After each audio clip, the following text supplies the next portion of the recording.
एक गांव में एक बड़े ही खूंखार दानव ने अपना आतंक फैला रखा था। वो रात में जब चाहे गांव में घुस जाता था और इंसानों को अपना शिकार बना लेता था। उसकी इस खौफनाक हरकत से गांव का हर इंसान बहुत डरता था। इसलिए उसके आतंक से छुटकारा पाने के लिए सारे गांव वाले इकट्ठे हुए। काफी देर तक बातचीत करने के बाद भी गांव वालों के पास कोई समाधान नहीं निकलता। उस विशाल दानव से लड़ने के लिए कोई भी सामने नहीं आ रहा था। दानव के सिर्फ नाम से ही गांव वालों के बीच दहशत फैल जाती थी, इसलिए उससे टकराने की हिम्मत कोई भी जुटा नहीं पा रहा था। बिना किसी समाधान के ही सारे गांव वाले अपने अपने घर निकल जाते हैं। रोज की तरह खूंखार दानव गांव में आता है। उसकी आहट सुनते ही सब अपने अपने घरों के दरवाजे बंद करके छुप जाते हैं। दानव ताजा मांस की तलाश में गांव के चक्कर लगाने लगता है। तभी उसको इंसानी मांस की सुगंध आई। इंसान की सुगंध सूंघते सूंघते दानव जंगल की ओर निकल जाता है। वहां जाकर वो देखता एक आदमी पेड़ के नीचे सो रहा है। उसे देख दानव बहुत खुश होता है। इतने में वो आदमी उठ जाता है और अपने सामने इतने विशाल दानव को देखकर घबरा जाता है और अपनी जान की भीख मांगने लगता है। जब उसे समझ आ जाता है कि दानव उसे छोड़ेगा नहीं, तो वो उससे बचने के उपाय के बारे में सोचने लगता है।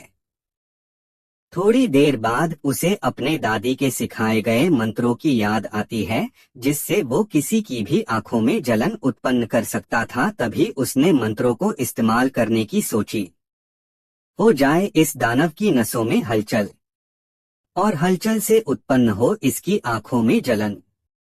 आदमी के मंत्र पढ़ते ही दानव की आंखों में जलन होने लगती है और वो जोर जोर से चिल्लाने लगता है। उसकी आवाज गांव तक पहुंच जाती है और सभी गांव वाले डरते डरते जंगल में आ जाते हैं। जब वो सारे वहां पहुंचते हैं तो दानव की बुरी हालत देख वो सब हैरान हो जाते हैं। इतने में वो दानव वहां से दुमदबा कर भाग जाता है।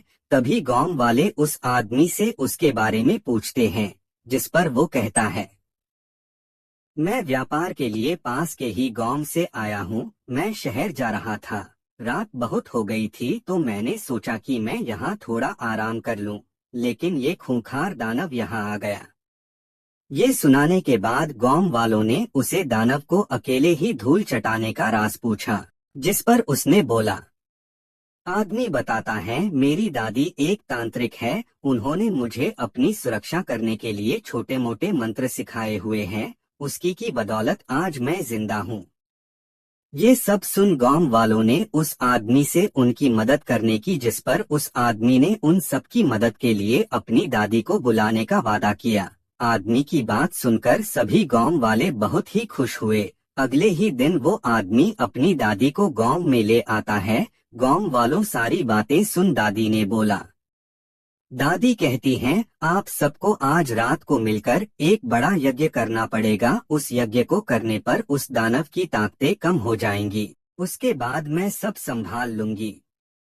दादी की बात मानकर सब रात में यज्ञ करने की तैयारी शुरू कर देते हैं।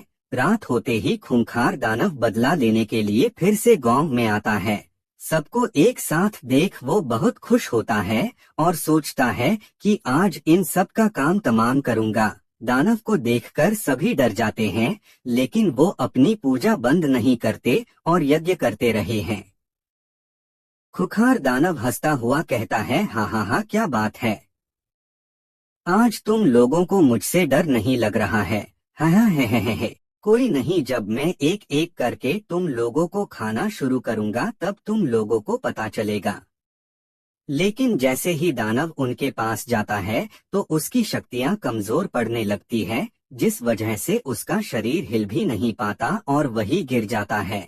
इतने में दादी वहां आकर दानव को वहां से चले जाने के लिए बोलती है, लेकिन दानव गांव छोड़ने के लिए साफ मना कर देता है और सांप से बदला लेने की भी धमकी देता है। जिस पर दादी उसे बोलती है, मुझे पता है तेरी जान तेरी नाभि में है। अगर मैं वहां वार करूं तो तू अभी का अभी भगवान को प्यारा हो जाएगा। ये बात सुनकर दानव घबरा जाता है, लेकिन अपने घमंड में आकर वो गांव छोड़ने से मना कर देता है। ये देखकर दादी को बहुत ही गुस्सा आता है और वो दानव की नाभि पर अपने जादुई डंडे से वार कर देती है और दानव वहीं मर जाता है। ऐसे दानव अपने घमंड में चूर होकर अपनी मौत को खुद ही आमंत्रित कर देता है।